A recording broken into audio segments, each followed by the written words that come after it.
São filmes muito fortes, né, que tocam a gente de maneira muito atual, muito e pontual e contundente.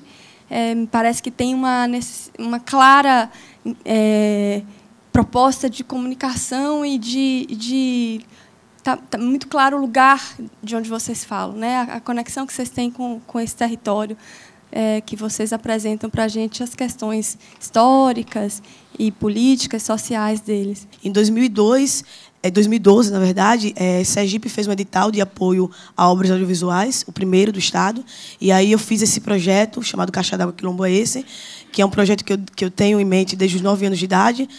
Antes de desenvolver ele, eu não sabia que ele ia virar um produto cinematográfico, né, até porque minha área é artes plásticas, mas eu sabia que eu teria que um dia comunicar a importância histórica e cultural do meu bairro, né, porque a gente já percebe isso, né, os discursos que vêm externos ao ambiente proporcionam esse entendimento de que aquele lugar é um lugar muito importante. Então, a problemática maior do filme foi justamente, com as pesquisas, perceber que a história factual que estava nos livros, né, que estava nos artigos e tudo mais que a gente pesquisou, anulava completamente a existência desses povos. Então, era uma história de reclusão mesmo, né, de segregação, de omissão dessa população. Então, eu não encontrei registro nenhum de quem eram aquelas pessoas e se elas residiam lá. Então, fiquei impressionada como é que as pessoas estão aqui e as pessoas não sabem que elas existem, né? E para eles darem depoimento de como era o aspecto físico, o aspecto histórico daquele momento. E aí foi justamente isso, deu nesse filme. E aí tentando também ter uma metodologia um pouco mais específica para que o filme não fosse tão institucional ou tão jornalístico, e fosse mais poético e subjetivo. Assim, a gente queria mostrar o lado forte político da cidade, mas de uma maneira leve, de uma maneira lúdica, e que fosse tangível a todos, né? Então, a gente conseguiu, na verdade, a gente tentou tratar da questão política e social no Maranhão de uma forma poética.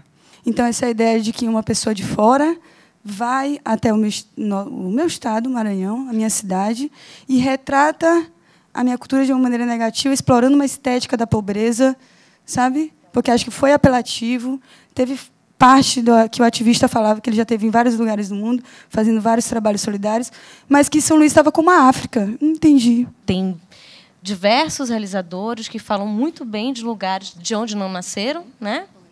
Então, não necessariamente o fato de você ter nascido ou não ter nascido de um lugar, isso não necessariamente vai te legitimar de falar de um lugar. Quando você faz um documentário, não dá para você falar de tudo. Você tem um ponto de vista sobre determinada questão, que me parece que foi a escolha do coletivo, né? Eles resolveram falar de um aspecto de lá, com um determinado tipo de estilo, de narrativa. Então, foi um enfoque. Essa discussão traz uma coisa muito legal para a gente pensar a questão do cinema hoje. Quer dizer, a gente está aqui num reduto do cinema que, de uma certa forma, leva a gente a considerar ele como obra de arte, como uma coisa que tem uma parte dentro da vida social, né?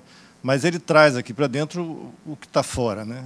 Eu acho que esse filme questiona basicamente as estruturas de representação política.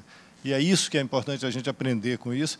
Quer dizer, e ele apresenta para a gente um certo modelo possível, difuso, vago, não determinado, tal, de formas de organização, de segmentos e de grupos sociais, né, que precisam se empoderar. Era um cruzeiro onde enterrava anjinho, recém-nascido, mas não era cemitério, não, era um cruzeiro.